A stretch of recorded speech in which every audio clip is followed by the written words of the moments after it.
শুভ সকাল সবাইকে আমন্ত্রণ জানাচ্ছি মিডল মিল্ক সোমবার রাঙা সকাল অনুষ্ঠানে। শরতের এই সুন্দর মিষ্টি সকালটি সবার সুন্দর কাটুক, ভালো কাটুক সেই প্রত্যাশা জানিয়ে শুরু করছি আমাদের আজকের রাঙা সকাল। 2 ঘন্টা জুড়েই আয়োজন রয়েছে। পুরো রাঙা সকাল পরিবারের সঙ্গে আছি কাজী রওশনারা সাকি, আছি আমি আনিসুল ইসলাম। আমার পক্ষ থেকেও সুন্দর একটি সকালের শুভেচ্ছা, শরতের শুভেচ্ছা তোমাকেও। কেমন আছো? আমি ভালো, তুমি কেমন আছো? আমিও ভালো আছি এবং চমৎকার একজন মানুষ আছেন আজ আমাদের সঙ্গে। আশা করি তাকে নিয়ে চমৎকার সময় কাটবে আমাদের, কি বলো? নিশ্চয়ই নিশ্চয়ই, চলো জানাই কে আছে জেনে নিই। প্রিয় দর্শক, আমাদের আজকের রাঙা সকালের অতিথি উদ্যোক্তা সোহেল মজুমদার।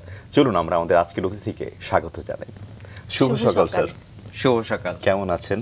ভালো, আলহামদুলিল্লাহ। আপনাকে ভীষণ সজীব দেখাচ্ছে, খুব প্রাণবন্ত দেখাচ্ছে। Thank you. মনে হয় পাঞ্জাবি পরার জন্য। পুরোটা সময় জুড়েই আপনার জীবনের গল্প শুনবো, আপনার এগিয়ে যাওয়ার গল্প শুনবো স্যার। কিন্তু একেবারেই শৈশব থেকে যেহেতু আমাদের আসতে হয়, কারণ শৈশব ভীষণ গুরুত্বপূর্ণ। আপনার জন্ম পটুয়াখালীতে, মনে পড়ে সেই দিনগুলি?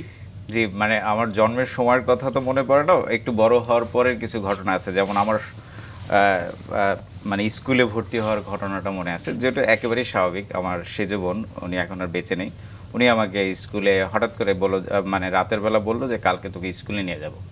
তো স্কুল আমাদের বাসার একদম সামনেই, জাস্ট একটা রাস্তা পার হলেই। তো মানে ওই মাঠে কিন্তু আমি ছোটোবেলা থেকে খেলি, সবসময় খেলি। তো সকালবেলা হঠাৎ করে নিয়ে গিয়ে টিচারকে বললো যে ম্যাডাম, আজকে থেকে সোহেল আপনাদের এখানে ক্লাস করবে, ওকে ভর্তি করে নেন। এটা শিশু শ্রেণী ছিল, আচ্ছা, যতদূর মনে পড়ে। তো গেলাম, খেলাধুলা, ওখানে আসলে খেলাধুলাই চলছে আমার যতদূর মনে পড়ে। আর মানে এই তো, আর স্কুলটা আগে থেকেই পরিচিত, সেটি বলছিলেন। আগে থেকেই পরিচিত, মানে স্কুলে ভর্তি হবার আগে ওই মাঠে আপনার খেলাধুলা করা হতো। কি চমৎকার না? এবং ফুটবল ও ক্রিকেটের প্রতি কিন্তু স্যারের দারুণ ভালোবাসাও ছিল। হ্যাঁ, মানে কারণ আসলে ছোটবেলার ওইটাও মনে আসে। যেমন আবাহনী মোহামেডানের একটা ক্রেজ ছিল কিন্তু আমাদের সময়। তখন ওই যে খেলার সিজনটা আসলে পরে, টুর্নামেন্ট সিজন আসলে পরে, তখন তো আমরা তো বর্ষার সময়, আর ওই সময়টায় তো মানে সবাই বিকেলবেলা ওই স্কুল মাঠেই কিন্তু খেলার জন্য সবাই মানে উদ্গ্রীব থাকতাম আর কি। তো প্রচুর ব্যথা তো পাইছি। স্কুল জীবনটা তো তার মানে পটুয়াখালী ঘিরেই কাটলো, এরকম না? একেবারে শৈশবটা আসলে পটুয়াখালীতে। আমি পটুয়াখালী শহর থেকে পরে ঢাকা চলে আসি যখন ক্লাস 5-এ পড়ি তখন। আচ্ছা, সেই গল্পে আসি। তার আগে পটুয়াখালীর গল্পটাই আরেকটু শুনতে চাই, যেহেতু জন্ম সেখানে। মোটামুটি কি বলবো, শৈশবের অনেকখানি সময় আসলে কেটেছে সেখানে। কি দেখেছেন সেই সময়ের পটুয়াখালী, যদি একটু স্মৃতিচারণ করতে বলি? পটুয়াখালী তো আসলে একটা নিরিবিলি একটা শহর ছিল। এখন আস্তে আস্তে একটু এক্সপ্যান্ড করছে, অনেক বড় হয়ে গেছে। কারণ ওইখানে মানে বেশ অনেক ওই যে পোর্ট, তারপর বিভিন্ন পায়রা পোর্ট এবং বিভিন্ন কার্যক্রম চালানোর কারণে, মানে ইনিশিয়েটিভ নেওয়ার কারণে ওটা একটু বড় হচ্ছে আর কি শহরটা। ইভেন ওই সময় আমার মনে আছে সারা শহরে হাতে গোনা 2টা বিল্ডিং ছিল। আচ্ছা, এর ভিতরে একটা ছিল আমার ফাদারের, আর এছাড়া সবই ছোট ছোট বাড়ি ছিল, খুব সুন্দর, একদম ছিমছাম নিরিবিলি। অল্প একটু হাঁটলেই শহর শেষ হয়ে যেত। আর আমাদের ঠিক বাসা থেকে লঞ্চ দেখা যেত। ওই সকালবেলা যখন লঞ্চ আসতো তখন আমরা দাঁড়ায় দাঁড়ায় দেখতাম। খুব সকালে লঞ্চ আসতো ঢাকা থেকে, আবার দুপুর 12টা-1টার দিকে লঞ্চগুলো চলে যেত। ওইটাও আমরা অনেক সময় দেখতাম দাঁড়ায় দাঁড়ায়, লঞ্চ চলে যাচ্ছে, সাইরেন দিত, আমরা আবার ছাদে চলে আসতাম, এসে দেখতাম। এইসব কিছু স্মৃতি আমার জীবনে আসলে পটুয়াখালী শহরে মানে মনে পড়ে একটা সুন্দর মানে দৃশ্য আর কি, যেটা আমি কখনোই ভুলি না। খুব মানে সুন্দর কোনো দৃশ্য যদি আমার পুরনো স্মৃতি মনে করার চেষ্টা করি, তখন ওইটা আসে। এটা হচ্ছে আমি এরকমের একটা শরতের মানে বিকেলে আমি নৌকায় করে শহরে আসি কি ওই আমাদের গ্রামের বাড়িতে আমি আমার মায়ের সাথে আমাকে নিয়ে যাইতো আর কি। তো নৌকায় করে যেতাম, তখন তো এরকম কমিউনিকেশন ভালো ছিল না। ওই সারাদিন নৌকা, একদম বিকেলবেলা গিয়ে পৌঁছেতাম। আসার সময় খুব সকালে রওনা দিত, মানে 7টা-6টার দিকে মনে হয়। তো ওই আসলাম, ঠিক নদী ঘাটের কাছে যখন আসি তখন আমি দেখলাম কি আকাশে অনেকগুলো ঘুড়ি আর কি। এই যে সবুজ, হলুদ, লাল, বেগুনি কালারের ঘুড়িগুলো এত অসাধারণ দেখতে লাগছিল, মানে অসম্ভব। মানে আমি সেই দৃশ্যটা এখনো ভুলতে পারি না। আর ঘুড়ির প্রতি অবশ্য আমার একটু ফ্যাসিনেশন আছে, ছিল আর কি। ছোটবেলায় আমি খুব ঘুড়ি উড়ানোর পছন্দ করতাম, মারাত্মক রকম। এই যে ঘুড়িতে ঘুড়িতে কাটাকাটি হয়, কেটে যায়, এবং এই দৃশ্য অসাধারণ আমার কাছে। জিতেছেন কয়বার ঘুড়িতে ঘুড়িতে কাটাকাটি খেলে? অসংখ্যবার। আমি এবার এইটা বেশ ভালো পারদর্শী ছিলাম। জি, খেলাধুলার বাইরে টেক বিষয়টা তো আসলে আসলো অনেক পরে, তাই না? যদি বলি যে আমরা এখন যে সময় আছি 2025, আমরা এখন টেকনো নিয়ে অনেক কাজ করছি, অনেক দূর এগিয়ে যাচ্ছি, হয়তো সামনে আরও এগোবো। সেই সময় তো নিশ্চয়ই এইরকম কোনো ছোঁয়া আপনি সেখানে কিংবা শহরে এসে পেয়েছেন কিনা, বা কোনোভাবে প্রভাবিত হলেন কিনা ছোটবেলায়? জানি, একটু ছোট্ট করে আপনার সম্পর্কে আগে দর্শকদেরকে জানাই, তারপর ফিরতে চাই। জি দর্শক, সোহেল মজুমদার দেশের প্রখ্যাত একজন গ্লোবাল টেক এক্সিকিউটিভ এবং উদ্ভাবনী প্রযুক্তি উদ্যোক্তা, যিনি জোর গিকের প্রধান নির্বাহী কর্মকর্তা হিসেবে 1 দশকেরও বেশি সময় ধরে সফল নেতৃত্ব দিয়ে আসছেন। জাপানি বাজারে বিশেষজ্ঞ হিসেবে তিনি mobile app, web platform, AI এবং ক্লাউড সার্ভিসে অসাধারণ সাফল্য অর্জন করেছেন। তার নেতৃত্বে তৈরি বহু মোবাইল এবং ওয়েব অ্যাপ্লিকেশন বিশ্বব্যাপী জনপ্রিয়তা পেয়েছে, যার মধ্যে কিছু 70টিরও বেশি দেশে চার্টের শীর্ষস্থানে পৌঁছেছে। সোহেল মজুমদারের বিশেষ দক্ষতার মধ্যে রয়েছে iOS ও অ্যান্ড্রয়েড অ্যাপ ডেভেলপমেন্ট, AWS এবং GCP ভিত্তিক ক্লাউড অবকাঠামো এবং বহুজাতিক দলের কার্যকর নেতৃত্ব। জোর গিকের ঢাকা ও টোকিও অফিস থেকে তিনি জাপান সহ বৈশ্বিক বাজারের জন্য উদ্ভাবনী সফটওয়্যার সলিউশন তৈরি করছেন। এর মধ্যে ইফিউশন কোম্পানি লিমিটেডের প্রজেক্ট ম্যানেজার এবং জাপানের বিভিন্ন প্রতিষ্ঠানে সফটওয়্যার ইঞ্জিনিয়ার হিসেবে কাজ করেছেন। তার পেশাগত যাত্রা শুরু হয়েছিল প্রোগ্রামার হিসেবে, যা ধীরে ধীরে তাকে আন্তর্জাতিক পর্যায়ের টেক লিডার হিসেবে গড়ে তুলেছেন। আমরা আবারও চলে যাই তার কাছে। শৈশব নিয়ে জানছিলাম এবং জানতে চাচ্ছিলাম যে খেলাধুলার পাশাপাশি আর কি কি করতে ভালো লাগতো। আপনি লাস্ট যে কোশ্চেনটা করছিলেন সায়েন্স নিয়ে, আর কি আমি সায়েন্স মানে দিয়ে কবে প্রভাবিত হয়েছে, আসলে এই আমার ক্যারিয়ারের জন্য যে প্রভাবিত হওয়াটা এটা অনেক পরে, কিন্তু আমার জীবনের প্রথম যে সায়েন্সটা আমি দেখছি আর কি, মানে সায়েন্স হিসেবে আমি যেটাকে প্রথম আইডেন্টিফাই করি, এটা আমার মনে হচ্ছে ওই ক্লাসে যখন যেই ক্লাসে আমাকে প্রথম ভর্তি করা হয়। তো আমি কোনো একদিন ক্লাসে ওই আমার পাশের যে বন্ধু সে বলল কি যে দেখো এখানে সূর্যের একটা আলো পড়ছে, রশ্মি আসছে, এটা আমাদের টিন সেট ছিল ক্লাসরুমটা, তো ওইটার ছিদ্র থেকে একটা আলোক রশ্মি ঠিক আমাদের বেঞ্চের উপরে, হাই বেঞ্চের উপরে পড়ছে। তো ওইটা সে বললো কি আমি দেখবা এই যে আমি যে একটা দাগ দিব, এই দাগটা সরে যাবে। তো সেই ওই রশ্মিটার মাঝখানে ঠিক বরাবর সে একটা দাগ দিল, ক্রস সাইন দিল পেন্সিল দিয়ে। তো দেওয়ার পরে কিছুক্ষণ পর দেখলাম কি সত্যি ওটা সরে গেল। আমি তো অবাক, আসলে এই ঘটনা কিভাবে ঘটলো, এখন সে ম্যাজিক জানে। তো এটা অনেকক্ষণ আমি মানে এটা নিয়ে খুব চিন্তা ভাবনা করলাম। পরবর্তীতে আসলে আমি নিজের সমাধান বের করতে পারি না। পরে আমাকে আমার বোন বলল যে এটা ছিল সূর্যের আলোটা সে সরে গেছে, সূর্য সরে যায়, আলোটা সরে যায়, এই কারণে ক্রসটা যেখানেটা সেখানেই থাকে। এটা ছিল আমার জীবনের প্রথম সায়েন্স। আচ্ছা, তখন কি বুঝতে পারছিলেন যে মানে এটাই সায়েন্স, নাকি আসলে ওই ফ্রেন্ডটা আপনাকে তার ম্যাজিক দেখাচ্ছিল বিষয়টা এরকম? সে আমাকে ম্যাজিক হিসেবে বলছে, এবং মানে এখন এটা আমাকে ভাবাইছে এটা মানে হাউ ইটস কাম পসিবল, এটা আসলে ম্যাজিক সে করছে, মানে কিছু তো একটা আছে ঘটনা। তো এটা আমাকে আমার বোন আর কি আমার সে যখন সে এক্সপ্লেইন করলো আর কি। আচ্ছা, তো তখন থেকে মোটামুটি ভালো লাগাটা তৈরি হয়েছে যে এই রিলেটেড বিষয়গুলো আপনাকে হয়তো টানতো, মানে আপনি বুঝতে পারতেন নিশ্চয়ই। আসতো, এবং যতটুকু জানি আপনি ছোটবেলায় ম্যাকগাইভার খুব পছন্দ করতেন। এক্স্যাক্টলি, ওটা ক্লাস 8 এর ঘটনা। ক্লাস 8 এ আমি ম্যাকগাইভার খুব পছন্দ করতাম। এইটা কি মানে ওই আমার সমসাময়িক সময় সবাই ম্যাকগাইভার পছন্দ করতো। ইভেন আমার মনে হয় যে সবাই ম্যাকগাইভার হতে চাইতো, যে আমি ম্যাকগাইভার হব। কোনো একটা সমস্যা হলে তারা ছোট একটা কিছু দিয়ে সমাধানের চেষ্টা করে, আমার ভিতরে এটা ছিল। কিন্তু ম্যাকগাইভারের মূল প্রভাবটা ছিল হচ্ছে যে ওই ম্যাকগাইভারে আমি প্রথম কম্পিউটার দেখি। সেখানে কম্পিউটারে দেখে তো সে যখন তার অফিসে যাইতো, ম্যাকগাইভার তার বসের সাথে দেখা করতে, অ্যাসাইনমেন্ট যখন তাকে দিত, তখন অনেক সময় আছে ক্রিমিনালদের ছবি তাকে ড্র করে, মানে একে ওই ফটোশপ মেবি ওই সময় জানি না ওইটা কি ছিল, ওগুলোর ভিতরে তাকে দেখাইতো। তো ওই জিনিসটা আমাকে খুব মানে প্রভাবিত করে যে মানে আমি কম্পিউটার চালাইতে চাই।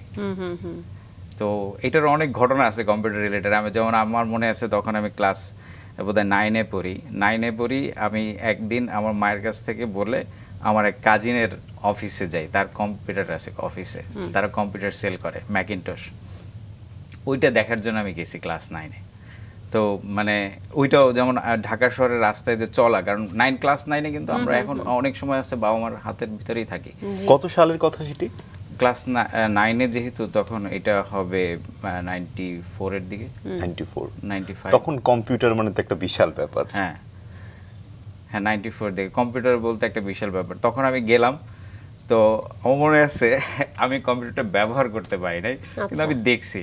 তারপর আমি অনেকক্ষণ বসেছিলাম তার সামনে, তারপর সে ডিএক্স বল টাইপের একটা গেম ছিল, মনে হয় পিং পং বল বা এই টাইপের কি জানা একটা গেম ছিল, সে এটা বের করে খেললো, দেখলাম, মানে ডিফারেন্ট ফিলিংস।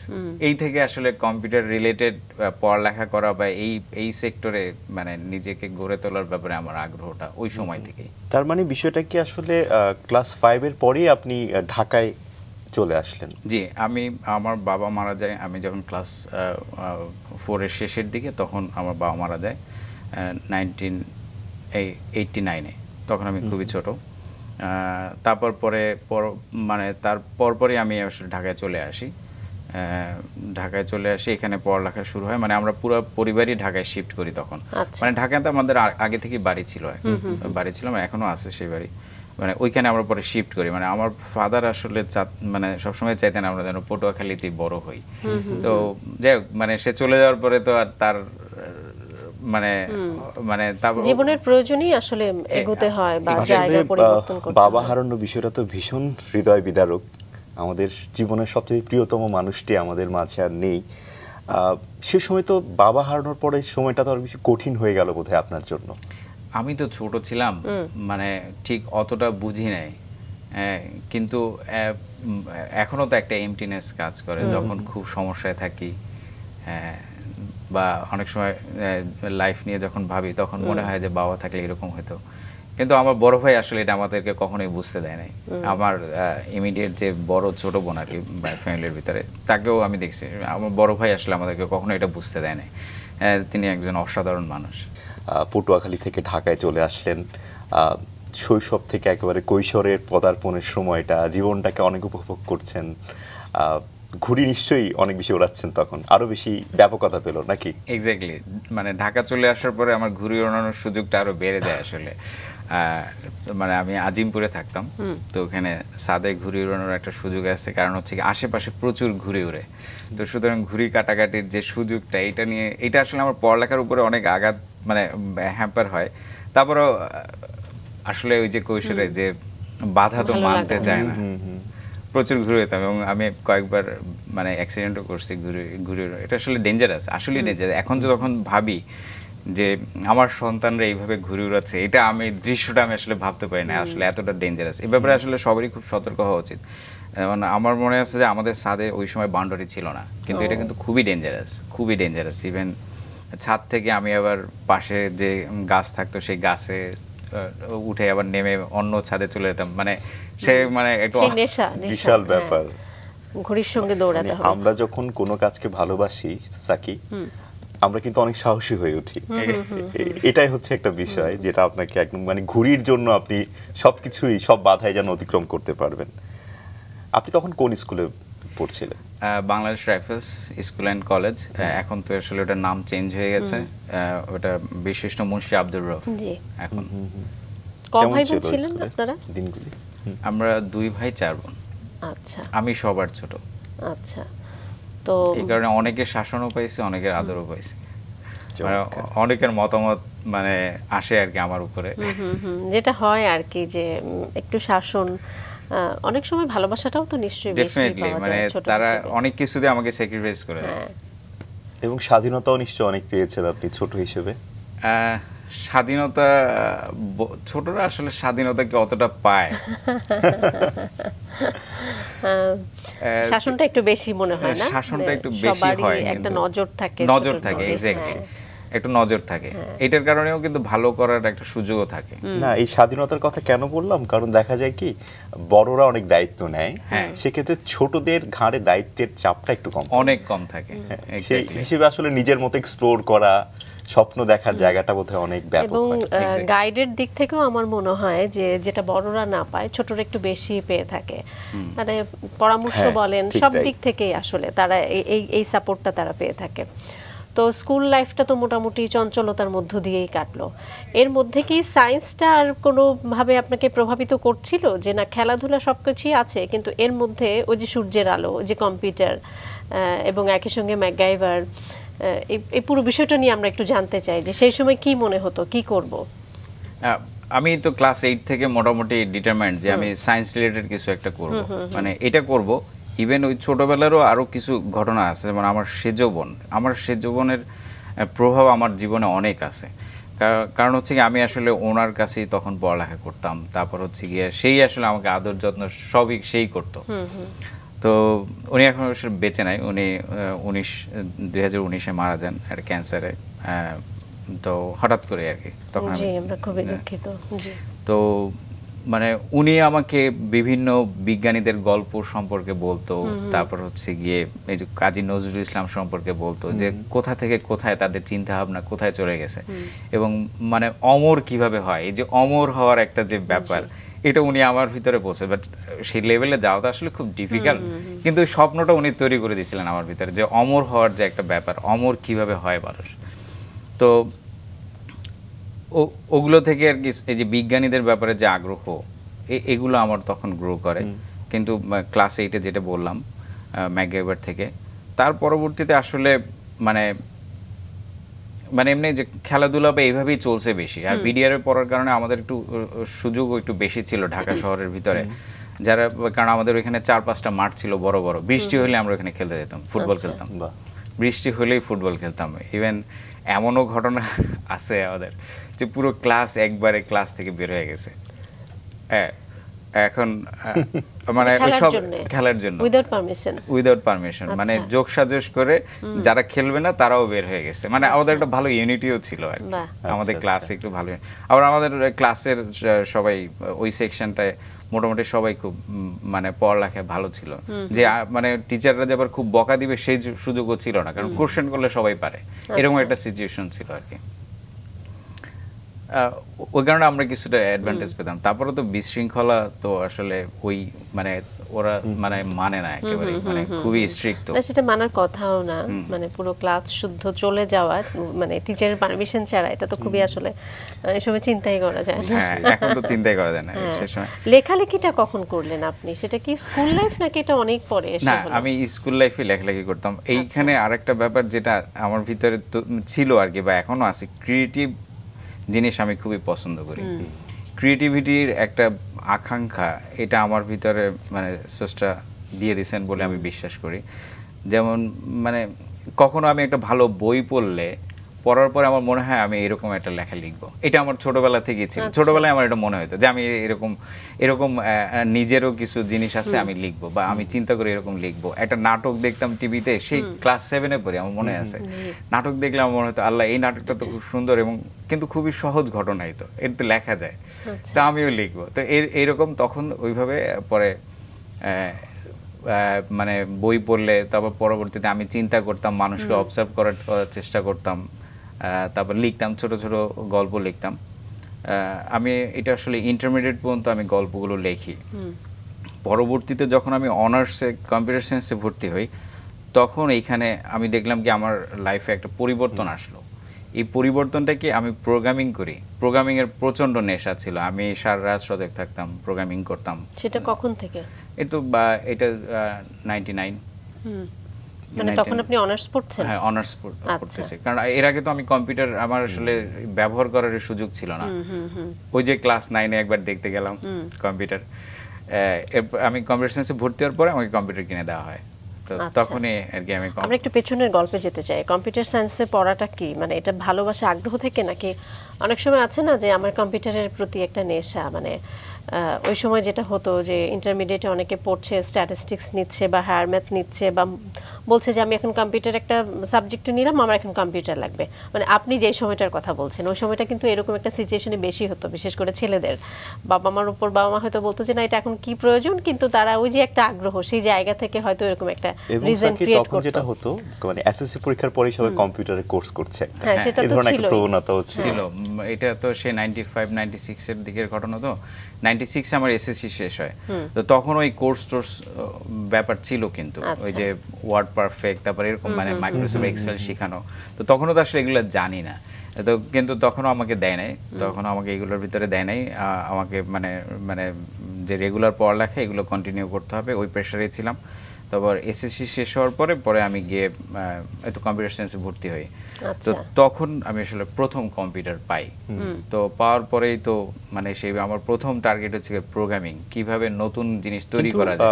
যতটুকু আমরা জানি যে কম্পিউটার সায়েন্সে পড়ার বিষয়টা তো এতটা সহজ ছিল না আপনার জন্য। আমার জন্য ছিল না। খুব আকর্ষণ কাজ করতো যে আমাকে এটা পড়তেই হবে।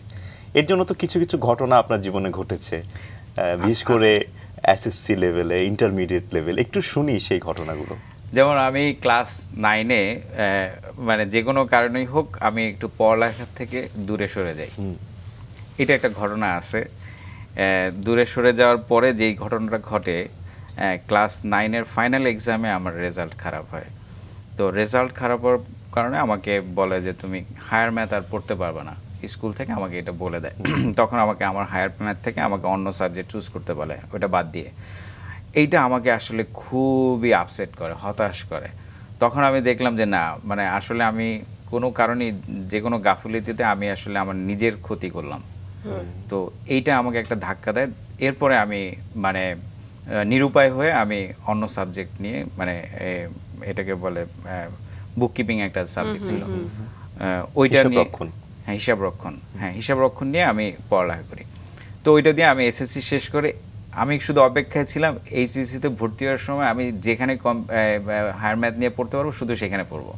এর পেছনে হায়ার ম্যাথটা কি অনেক পছন্দের একটা সাবজেক্ট ছিল? এইটা কম্পিউটার সায়েন্সে পড়তে হলে আমাকে হায়ার ম্যাথ লাগবে। আচ্ছা, ওটাই জানতে চাচ্ছিলাম আমি। হ্যাঁ, তো আমি কিন্তু তারপর আমি ইন্টারমিডিয়েটে আমি খুব পরিশ্রম করছি এটার জন্য। কারণ আপনি দেখেন আমার ওই যে ক্লাস 9-এ তো দুষ্টামি করছি, 10-এ আমার পুরো সাবজেক্টটাই ছিল না, সুতরাং আমার একটা বিশাল একটা গ্যাপ। তাহলে আবার ইন্টারমিডিয়েটে এসে এখানে একটু হায়ার লেভেলের ম্যাথগুলো, হায়ার ম্যাথে কিন্তু আমি পরিশ্রমটা করলাম। তো পরিশ্রম করে তারপরে এখন আমার যেহেতু এসএসসিতে আমার ওইখানে হায়ার ম্যাথ নাই, প্লাস হচ্ছে গিয়ে মার্কস কমে গেছে। মানে এসএসসিতে মার্কস বেশি একটা খারাপ ছিল না, এইচএসসিতে ওই হায়ার ম্যাথের কারণে আবার ওইখানে মার্কস কিছুটা কম চলে আসে আমার। মানে যেহেতু আমি পুরো 2টা বছর বাদ দিয়ে একদম সব সহকারে আমি এইচএসসিতে আমি হায়ার ম্যাথ পড়লাম, সুতরাং এই যে একটা গ্যাপ, এই গ্যাপের একটা প্রেসারে কিন্তু আমার, হ্যাঁ, এইটার কারণে আমার মানে ফাইনালি এক্সামে আসলে আমি অত বেশি ভালো রেজাল্ট অ্যাচিভ করতে পারি নাই হায়ার ম্যাথে। তো এরপরে তো আমার যেহেতু টার্গেট কম্পিউটার সায়েন্স, আমি এইটা খোঁজাখুঁজি শুরু করলাম যে কোথায় ভর্তি হওয়া যায়, কিভাবে। আচ্ছা, আমি একটু জানি যে এই যে কম্পিউটার সায়েন্সে যে পড়ার ইচ্ছাটা, এটা কি মানে ফিউচার ব্রাইট, এটা একটা ফিউচার আছে এইটা জেনে, নাকি কম্পিউটার নিয়ে আমি কাজ করতে পারবো, বসতে পারবো, এরকম? মানে আপনার চিন্তা ভাবনাটা কি ছিল? কেন এসএসসি থেকে আপনি ভাবছেন যে আমি কম্পিউটার সায়েন্সে পড়বো, নাকি পরিবারে কেউ ছিল? মানে আমি তো জানি না, না পরিবার থেকে এরকম কোনো বাধ্যবাধকতা ছিল না। পরিবার থেকে একটা ফিউচার আছে এরকম কোনো চিন্তা ভাবনা, নাকি জাস্ট মানে কম্পিউটার নিয়ে আমি বসতে পারবো? হ্যাঁ, প্যাশন বলা যায়। মানে ফিউচার আছে বলতেও আসলে ব্যাপারটা তখন তো আসলে ছিল, কিন্তু ওইটাও হয়তো বা কাজ মানে ছিল যে মানে এটা কাজে আমি আসলে এইজন্যই জানতে চাচ্ছি যে মানে এই যে টেকনোলজির প্রতি যে আপনার যে আগ্রহটা, মানে সেটা আসলে ধীরে ধীরে কিভাবে একজন লিডার আপনি হয়ে উঠলেন? এটা নিশ্চয়ই এরকম কোনো ঘটনা থেকেই তৈরি হয়েছে কিনা যে কম্পিউটার সায়েন্স আসলে আমরা তো জানি যে এটা পড়লে একটা ফিউচার আমার আছে, কিন্তু আপনার ভেতর আসলে কি কাজ করতো? আপনি কেন কম্পিউটার সায়েন্সটা পড়তে যেতেন? যে সেই টেকনোলজি নিয়ে কাজ করা বা কম্পিউটার নিয়ে আমি কাজ করব, প্রোগ্রামিং আপনি বলছিলেন যে এটা শুরু থেকে আপনি করেছেন, সেই আগ্রহের জায়গা থেকে করলেন কিনা? আগ্রহের জায়গা থেকেই করছি, এবং ওই আগ্রহের জায়গা থেকে করার কারণে আমার লাইফে আমি এটার থেকে অনেক কিছু মানে মানে মানে আল্লাহ তাআলা আমাকে দিয়েছে আর কি, মানে রিটার্ন হিসেবে। সেটা হচ্ছে যে আমি যেই জিনিসগুলো মানে ফিল করতাম যে আমি অ্যাজ এ প্রোগ্রামার এরকম কিছু একটা করতে চাই, মানে আল্লাহ যেভাবেই হোক আমাকে এক সময় দিয়ে দিয়েছে। মানে সেই অনুভূতিটা আমি ফিল করার সেই সুযোগটা আমি পাইছি এখানে। মানে ফিনান্সিয়াল বেনিফিটের থেকে ওই সব কিছু ব্যাপার আছে যে যেমন আমার একটা প্রোগ্রাম ছিল, আমার একটা iOS এর জন্য মানে আইফোনের জন্য তৈরি করা একটা অ্যাপ্লিকেশন আছে, যেটা আপনার মানে at the same time same day Apple স্টোরে ওয়ার্ল্ড র্যাঙ্কিংয়ে নাম্বার 1 ছিল 70+ কান্ট্রিতে অ্যাট দ্য সেম ডে। মানে হিউজ মানে রেসপন্স ছিল ওই অ্যাপ্লিকেশনটা। ওই অ্যাপ্লিকেশনটা এককভাবে আমার নিজের বানানো, এবং মানে আমি ডিজাইনার হিসেবে বাংলাদেশ থেকে একজন ডিজাইনারের হেল্প নিয়েছিলাম, সে খুব ভালো ডিজাইনার। এটা ছিল আপনার 2013-র ঘটনা। আমরা গল্প করছিলাম সে ইন্টারমিডিয়েট এসএসসি হায়ার ম্যাথ হলো না, ইন্টারমিডিয়েটে হলো, সেটাও রেজাল্ট ভালো হয়নি, তারপর আপনি কম্পিউটার সায়েন্সে পড়েছেন। একটু জানি যে পরিবারের সেই সময়ে কোনো সে ছিল কিনা, নাকি আপনি যেভাবে আগাচ্ছিলেন তার আপনাকে সাপোর্ট দিয়ে যাচ্ছিল? আমি যেভাবে আগাচ্ছিলাম আমাকে সাপোর্ট দিয়েছে। বাহ, চমৎকার। জি, মানে আমাকে কখনো না করে নাই। যেমন আমার জাপানে যাওয়ার বিষয়টাও, কারণ আমাদের পরিবার থেকে মনে হয় মানে খুব ক্লোজেস্ট ফ্যামিলি মেম্বারদের ভিতর থেকে আমি বোধহয় প্রথম দেশের বাইরে যাই। তো এটাও যখন আমি বলি আমার এমন একটা অপরচুনিটি আসছে, জব অফার আসছে, ওরা আমাকে রিক্রুট করছে, আমি কি যাব কি না, তো বললে যে তুমি যেটা ভালো মনে করো। তো স্পেশালি আমার মা বললেন যে তোমার বড় ভাই দেখো কি বলে। তো তখন আমি আমার বড় ভাইকে জিজ্ঞেস করলাম, তখন আমি আবার তাকে যেটা বললাম যে যেহেতু 1 বছরের জন্য বললো, কারণ ওটা ভিসা সিস্টেমটা ওরকম ছিল যে 1 বছর তারপর থেকে এক্সটেন্ড হবে, তো আমি ধরে নিয়েছি 1 বছরই। তো 1 বছরের কথা ভেবেই কিন্তু আমি আসলে জাপানে যাই। আচ্ছা, তখন কি আপনি বিশ্ববিদ্যালয়ে পড়ছেন? না, আমি অলরেডি গ্র্যাজুয়েশন কমপ্লিট করে সাথে সাথে জবে ঢুকে গেছি। এগুলো কিন্তু আমার প্যাশনের কারণে আমি বেনিফিটগুলো পাইছি, কারণ আমি দেখছি আমার অনেক বন্ধু ছিলেন যারা এই কম্পিউটার সায়েন্সে পড়ছে, কিন্তু তারা জবে ঢুকছেন প্রায় 1 বছর 2 বছর পরে গিয়ে। কারণ কি ওই গ্র্যাজুয়েশন শেষ করার পরে তারা স্কিল ডেভেলপ করছে, কিন্তু আমার স্কিল আগে থেকে ডেভেলপ হয়ে গেছে। কারণ হচ্ছে কি আমি প্রোগ্রামিং সেক্টরটা আসলে একে তো হাই ডিমান্ডেড একটা সেক্টর ছিল, তারপর হচ্ছে কি আমার ভালোবাসা ছিল প্রোগ্রামের প্রতি, আমি অল টাইম প্রোগ্রামিং নিয়ে থাকতাম। ইভেন বন্ধুদের সাথে আমার আড্ডাও তখন অনেক কমে গেছে। জাপানের গল্পের আগে আমরা একটু ওই গল্পটাই জানি যে প্রোগ্রামিং করতেন, তখন তো আপনি কম্পিউটার সায়েন্স নিয়ে পড়ছেন, সেই সময় থেকেই শুরু হয়ে গেল পুরো গল্প। একটু সেই গল্প জানতে চাই, ইউনিভার্সিটি লাইফ পাশাপাশি প্রোগ্রামিং। যেমন আমি যদি 10 থেকে 12 ঘন্টা যদি পড়ালেখা মানে আমার টেবিলে থাকতাম, তার ভিতরে আমার প্রায় 6 থেকে 7 ঘন্টার উপরে আমি শুধু প্রোগ্রামিংই করতাম।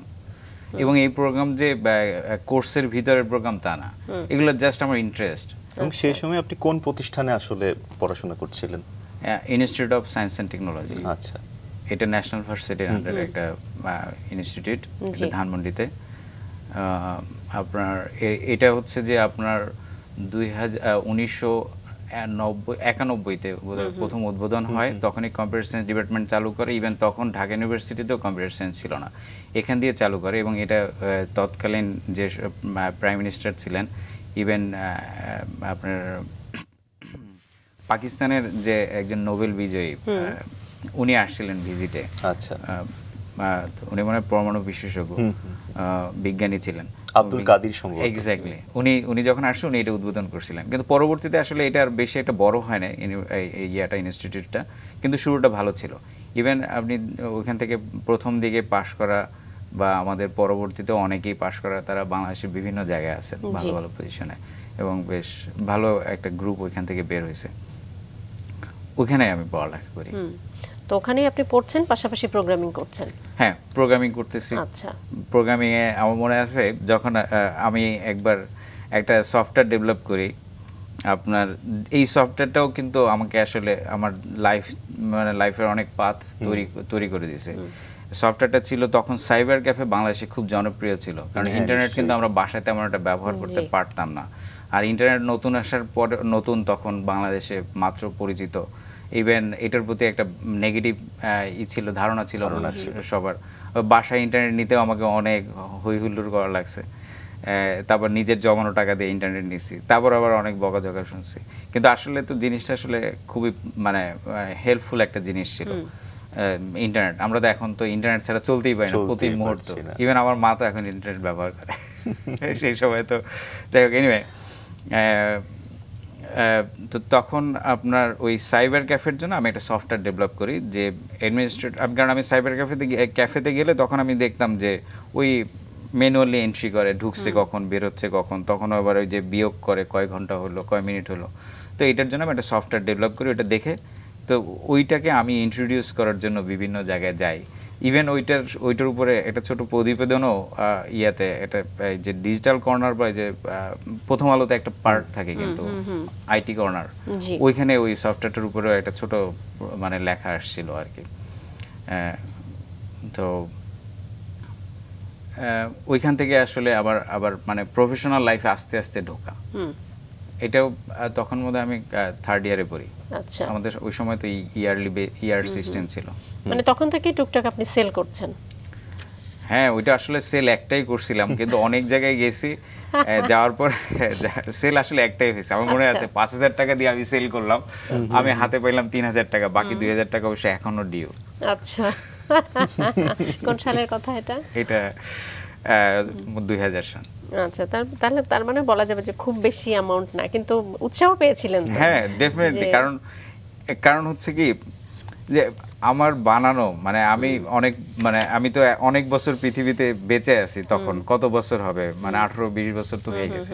তো বেঁচে আছি, এত খাওয়া দাওয়া করলাম, পড়ালেখা করলাম, পৃথিবীকে কি দিলাম? আমার বানানো, নিজের বানানো একটা জিনিস একটা মানুষ ব্যবহার করতেছে, একটা জায়গায় ব্যবহার হচ্ছে, অনেক মানুষ এটার সুবিধা ভোগ করতেছে, এটা একটা অন্যরকম অনুভূতি। চিন্তা ভাবনাটাই তো দারুণ, মানে আপনি যেভাবে ভেবেছেন এই চিন্তাটাই আমার কাছে খুব মানে অসাধারণ লাগছে। সেই সময় একটা সফটওয়্যার ডেভেলপ করে সেটা সেল করে, এটা কিন্তু আসলে মুখের কথা নয়। না, তা তো অবশ্যই না। এবং বিশ্ববিদ্যালয় জীবনে যাই কিছু করি না কেন, এ থেকে কিছু একটা আর্ন হলো, এটা তো আসলে একটা অন্যরকম ফিলিং তৈরি করে। সেই জায়গা থেকেই কি আসলে আস্তে আস্তে আপনি যেটি বলছিলেন যে বন্ধুদেরকে দেখেছি তারা বসেছিল স্কিল ডেভেলপমেন্টের জন্য গ্রাজুয়েশন কমপ্লিট করে, কিন্তু আপনার সেটা করতে হয়নি। বাইরে যাওয়ার চিন্তা ভাবনাটা কিভাবে আসলো মাথায়? বাইরে যাওয়ার জন্য আসলে আমার শুরু থেকে ওরকম কোনো প্ল্যান ছিল না, কখনোই ছিল না, কিন্তু আমার ভিতরে একটা অনুভূতি কাজ করতো যে আমি প্রোগ্রামার হতে চাই, ভালো একজন প্রোগ্রামার, মানে শুধু যে সুন্দর কোড লেখে তা না, যে মানে মানুষ যেন আমার কাজটাকে ব্যবহার করতে পারে এরকম লেভেলে। তো ডেফিনেটলি আমাদের ওই সময় মাইক্রোসফট খুব মানে খুবই জনপ্রিয় ছিল এবং খুবই মানে এখন যেমন এলন মাস্কেরই, তখন মাইক্রোসফট ছিল এবং বিল গেটস। তো এই মানে ওইখানে হয়তো চাকরির কথাটা আমি ওই সময় চিন্তা করি না, বাট ওই লেভেলের কিছু একটা করতে চাই এরকম একটা ইচ্ছা ছিল। তো সেই অনুভূতিটা আমি আসলে আমার লাইফে একসময় পাইছি, মানে ফিলিংসটা যে না ঠিক আছে আমিও কিছু একটা করলাম। তো যাই হোক, ওই সময়ে যেটা হচ্ছে বিদেশে যাওয়ার প্রসঙ্গটা কেন আসলো, মানে কিভাবে গেলাম, এই যে সাইবার লগ নামে যে সফটওয়্যারটা আমি ডেভেলপ করলাম এবং সেল করার জন্য আমি নিজেই মাঠে নামলাম। আমার এক ফ্রেন্ড অস্ট্রেলিয়া থেকে, ও বিবিএ পরে, ও এসে আমাকে একটা তৈরি করে দিল, একটা ডকুমেন্ট তৈরি করে দিল যে এইটার মেরিট ডিমেরিটস এবং এটা কেন মানুষ কিনবে এইগুলো রিলেটেড। ওকে, নাইস। তো ওইটা নিয়ে আমি মুভ করা শুরু করি। তো ওই সময় আমি একটা জোন ভাগ করে করে আমি যাইতাম আর কি, সপ্তাহে 3 দিন মনে হয়। তো এক সময় আমার একটা সাইবার ক্যাফেতে এরকম গেলাম, রাজলক্ষ্মী শাখাতে, তখন ওই ক্যাফেটা 2 তলাতে, এখন মনে হয় রেমন্ডের শোরুম ওইখানে। তো ওইখানে ক্যাফেটা ছিল। তো ওনার ওইখানে গেলাম, পরে ওইখানের যে মানে স্বত্বাধিকারী সে একজন ছিল, মানে কয়েকজনের ভিতরে একজন, সেই সাধারণত এটা চালাইতো। তো সে আমার অনেক কথাবার্তা শুনলো, এটা দেখলো, দেখার পরে সে বলল কি যে তোমাকে যদি কাজ দেই তুমি কি ডেভেলপ করবা, মানে কাজ করবা কিনা, সফটওয়্যার ডেভেলপমেন্টের কাজ, আমাদের আলাদা উইং আছে, আমরা সফটওয়্যার ডেভেলপমেন্টের কাজ অবশ্যই ডেফিনেটলি করবো। তো তখনও কিন্তু আমার পড়ালেখা চলতেছে, তখন আমি 4th ইয়ারে খুব সম্ভব, তো 3rd ইয়ারের শেষে বা 4th ইয়ারে কোনো একটা সময়। তো সে বললো পরে আমি তারপর ঠিকই মানে সপ্তাহখানেক পর একটা ফোন আসলো, ল্যান্ড ফোনে আমাদের।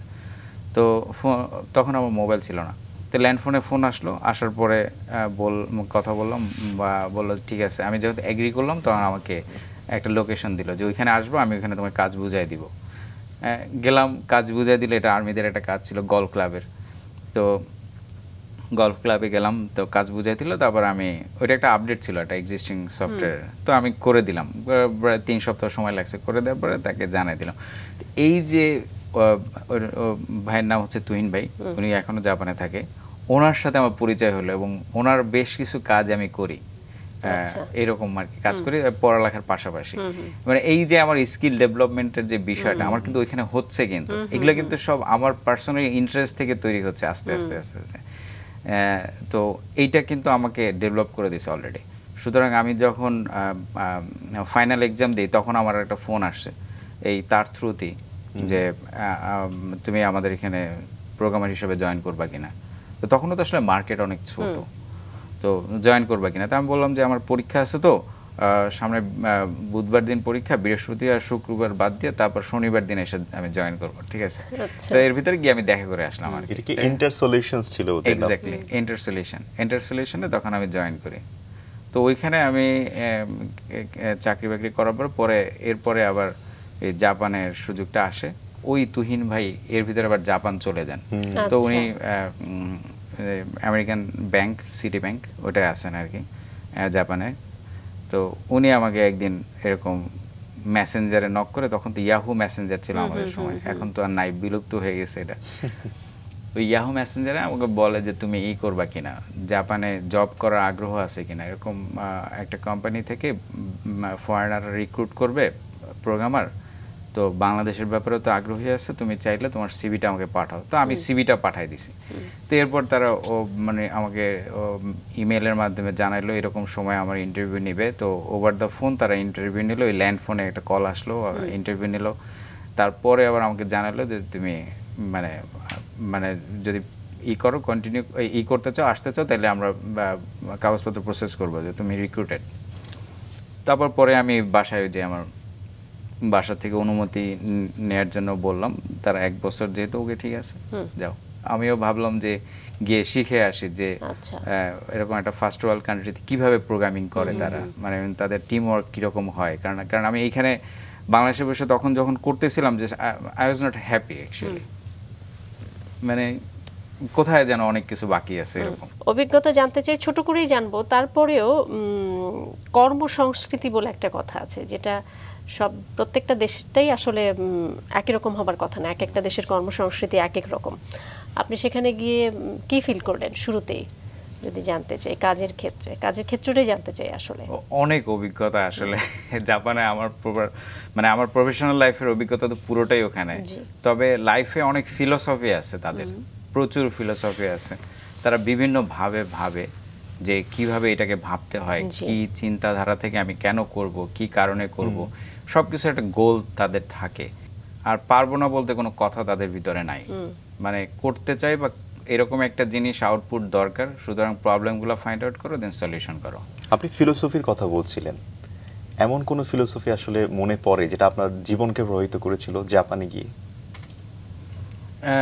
আছে, যেমন আমার কাজের ধরনের ভিতরে অনেক মানে পার্সোনাল লাইফে ফিলোসফিতে যেটা হচ্ছে গিয়ে যে কোনো ডিসিশন লজিকের উপরে হবে, ইমোশন দিয়ে কোনো ডিসিশন হবে না। এইটা একটা জিনিস আমি জাপান থেকে শিখছি। ইমোশনের উপরে কোনো ডিসিশন হবে না, টোটালটাই রিজন থাকতে হবে, কেন, হোয়াই, রিজন থাকতে হবে। যে মানে ইমোশন দিয়ে আপনি যে কোনো ডিসিশন নেবেন, মানে তার ভিতরে ব্যাপক একটা চান্স থাকে এটা ভুল হওয়ার, কারণ পরবর্তীতে কারণ আপনার ফিলিংস চেঞ্জ হয়ে যাবে, লজিক কিন্তু চেঞ্জ হয় না। চমৎকার। জাপানের আপনি টাইম কোম্পানি লিমিটেডে বোধহয় কাজ করেছিলেন শুরুতেই? শুরুতে আমি ওই কোম্পানিতে রিক্রুট হই, ওখানে যাই। পরবর্তীতে আমি আবার জব সুইচ করি 1.5 বছর বা 1 বছর 3 মাসের মাথায় মনে হয় জব সুইচ করি। এরপর কন্টিনিউ ওই কোম্পানিতে ইফিশিয়েন্ট কোম্পানি লিমিটেডে আবার দীর্ঘ কর্মজীবন। সেখানে আসলে অনেক নতুন নতুন অভিজ্ঞতা হয়, যেমন এই যে স্মার্টফোন অ্যাপ্লিকেশন ডেভেলপমেন্ট, এটা ওইখানেই। চমৎকার। এবং ওখানে কিন্তু খুবই চমৎকার একটা অ্যাপ্লিকেশন আপনি তৈরি করেছিলেন, আইপ্যাড রেকর্ডিং অ্যাপ্লিকেশন, যতটুকু জানি। হ্যাঁ, আইপ্যাড ওখানে আসলে অনেকগুলো আছে, অনেক। এটা তো খুব দারুণ সাড়া ফেলেছিল। জি, এইটা হচ্ছে কি আপনার এটা মনে আছে 2011-তে আইপ্যাড যখন প্রথম রিলিজ হয়, তো জাপানে আসে বোধহয় 2 সপ্তাহ পরে। তো প্রথম যখন 2 সপ্তাহ আগে যখন জাপান, নাকি 1 সপ্তাহ আগে, 2 সপ্তাহ আগে, তো জাপানে আমেরিকাতে রিলিজ হয়। তো তখন আমি এটার মানে পুঙ্খানুপুঙ্খানু, তখন তো আমি অলরেডি এগুলো নিয়ে কাজ করি, 2009 সাল থেকে আমি কাজ করতেছি। তো আমি এটাকে অবজার্ভ করে খেয়াল করলাম কি, মানে তখনও কিন্তু ডিভাইস আমি হাতে পাইনি, কারণ জাপানে এখনো আসে নাই। তো আমি এটার ভিডিও এবং বিভিন্ন স্ক্রিনশট বা অন্যান্য মানে অ্যানালাইসিস করে আমি দেখলাম যে ওর ভিতরে রেকর্ডিংয়ের কোনো অ্যাপ্লিকেশন নাই। তখন আমি ঠিক করলাম আমি একটা রেকর্ডিং অ্যাপ্লিকেশন ডেভেলপ করবো। তখন ওই কোম্পানিতে আসি আমি, ওই কোম্পানির মানে পক্ষ থেকে। তো এই রেকর্ডিং অ্যাপ্লিকেশনটা ডেভেলপ করার পরে পরবর্তীতে ঠিক যেদিনকার জাপানে রেকর্ডিংটা কিন্তু ডিভাইস রিলেটেড মানে হার্ডওয়্যার রিলেটেড, কারণ মাইক কাজ করে, তো এটা voice recording, exactly voice recording. সুতরাং এইটাকে আপনার টেস্ট করার সুযোগ আমার ছিল না যেহেতু ডিভাইস নেই, কিন্তু তারপরেও আমি রিস্ক নিয়ে এটা ডেভেলপ করে আমি ম্যাকে টেস্ট করে এবার আমি এটা সাবমিট করি। তো ওরা অ্যাপ্রুভ করার পরে স্টোরে চলে আসে এবং ঠিক যেদিনকা রিলিজ হয় জাপানে সেদিনে এটাও রিলিজ হয়। তো পরবর্তীতে এইটা হিউজ ডাউনলোড হয়, প্লাস র্যাঙ্কিংয়ে চলে আসে। আর এইটার ভিতরে কিছু স্পেশাল জিনিস ছিল, যেমন আমি এই স্বল্প সময়ে করার পরেও আরও বেশ কিছু ইমপ্রুভ করি। তো ওখানে যেটা ছিল হচ্ছে যে যেমন ধরেন যখন ক্লাস হয়, তো ধরেন আমি অনেক পেছনে বসা আছি, পিনপতন নীরবতার ভিতরে ক্লাস হচ্ছে, দূরে আপনার লেকচারার কথা বলতেছে, তো উনি লেকচার দিচ্ছে। তো এইটার কিন্তু ডিস্টেন্সের কারণে কিন্তু আশেপাশে হোয়াইট নয়েজ প্রচুর ঢুকে। তো ওই ভয়েসটাকে জুম করা, যেটাকে বলে সাধারণ ভাষায় জুম, মানে ওইটাকে ধরেন মানে ওর যে ওয়েবটা যে হোয়াইট নয়েজগুলোকে বাদ দিয়ে ওইটাকে জুম করে ফেলানো, এই ধরনের কিছু কাজ আমি করার কারণে আপনার এই যে বড় বড় মিটিং রুমে যখন মিটিং হয়, তারপর হচ্ছে গিয়ে যখন আপনার প্রেস রিলিজ হয়, ওই সকল সময় যে রেকর্ডিং করা, এইটাতে এই আইপ্যাডটা মূলত ক্লাসে বেশি হয়। পরবর্তীতে আমি এটা আবার আইফোনের জন্য ছাড়ি, তখন আর কি এইটা নিউজের রেকর্ডিং এর জন্য প্রচুর ইউজ হয়। তো ওই জিনিসটার কারণে আপনার, এবং ওইটা আমার প্রায় 5 বছরের মতো র্যাঙ্কিং এ অলওয়েজ টপ 10 এর ভিতরে থাকতো রেকর্ডিং অ্যাপ্লিকেশনটা, স্পেশালি ইউএসএ। তো কোনো এক সময় নিউ ইয়র্ক টাইমসে এটার উপর একটা রিভিউ হয় আপনার, এবং হঠাৎ করে একদিন আমাকে একটা মেইল আসলো অফিসের অ্যাকাউন্টে আমার, যে তোমার এটা মানে আমরা এরকম, এটা মনে হয় ছিল 2013 ফেব্রুয়ারির 24 তারিখ বা 23 তারিখ এরকম কোনো একটা দিনে ওরা রিভিউটা করে। বিজনেস ম্যাগাজিন হাফ পেজ ছিল নিউ ইয়র্ক টাইমসের,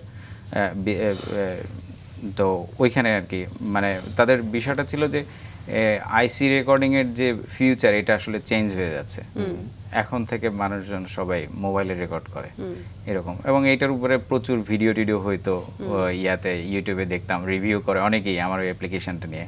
এটা বেশ জনপ্রিয়। এছাড়াও অনেক জনপ্রিয় অ্যাপ্লিকেশন আসলে আমি তৈরি করছি, যেমন ওই যে যেটা বললাম, এটা আরেকটা অ্যাপ্লিকেশন যেটা সারা ওয়ার্ল্ডের নাম্বার র্যাঙ্কিং 1-এ আসছে। এবং অনেকগুলো অ্যাপই রয়েছে আপনার, যে আমরা যেটি দর্শকদের একটু জানিয়েছি যে 70টির বেশি দেশে আসলে চার্টের শীর্ষস্থানে রয়েছে। আমরা যদি একটু ছোট ছোট করে নামগুলো মানে একটু জানি আপনার কাছ থেকে, সেই ওয়েব অ্যাপগুলো যেটা 70টার বেশি, ওইটাই হচ্ছে কি আমার সেই অ্যাপ্লিকেশন যেটা আমাকে ওই অনুভূতিটা দিয়েছে, আমি যেটার জন্য আসলে আমার এই কম্পিউটার সায়েন্সে আমার যাত্রাটা শুরু করি। যেমন আমার মনে আছে এখনো যে কখন এটা নাম্বার 1-এ আসলো ইউএস এর মার্কেটে।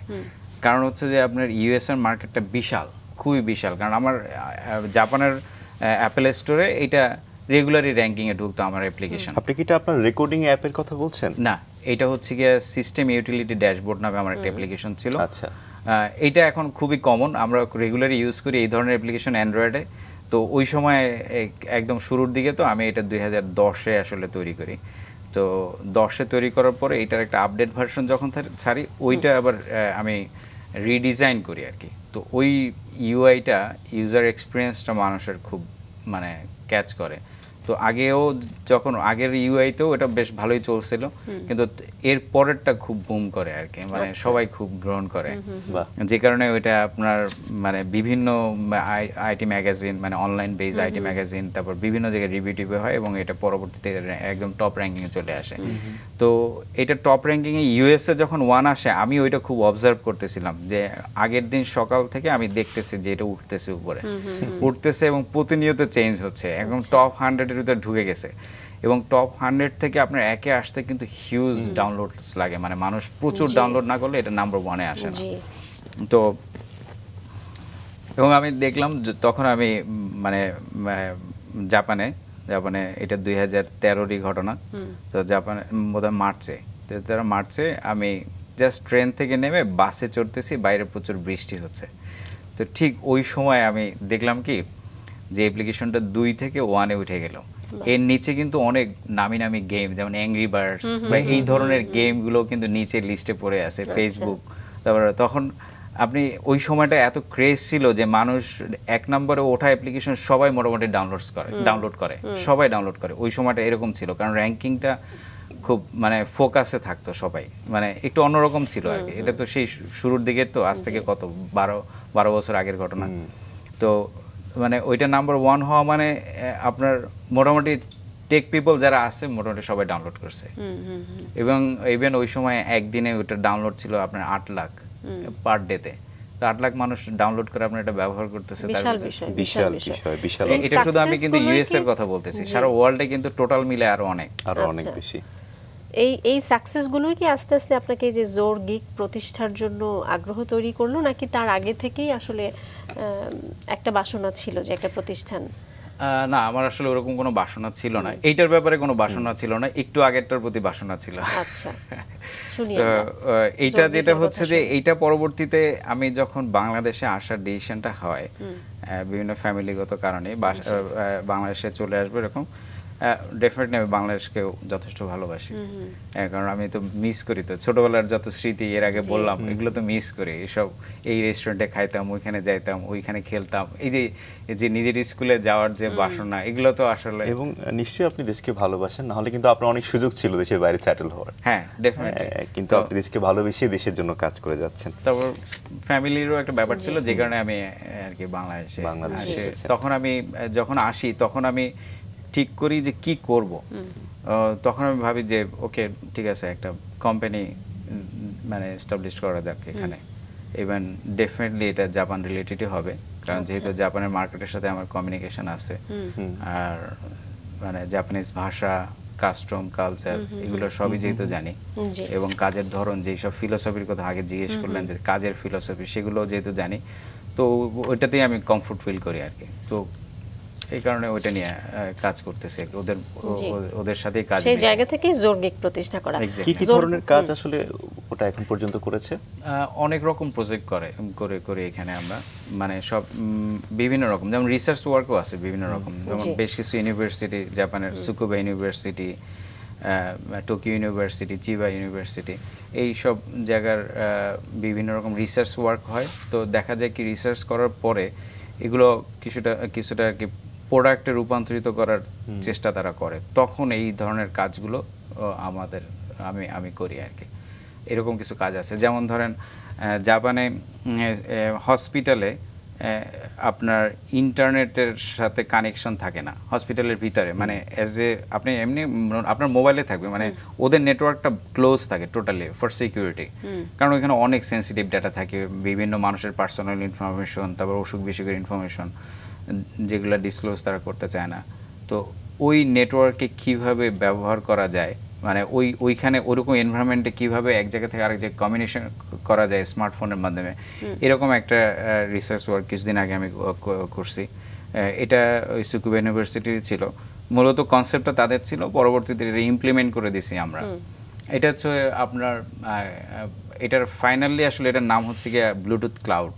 আচ্ছা, মানে কোনো ইন্টারনেট ব্যবহার হবে না, ব্লুটুথের মাধ্যমে, যেমন আপনার এখান থেকে একদম নিচতলা পর্যন্ত আপনার মেসেজ যাবে। তো মেসেজটা কিভাবে যাবে? ব্লুটুথের ম্যাক্সিমাম রেঞ্জ 10 থেকে 20 মিটার।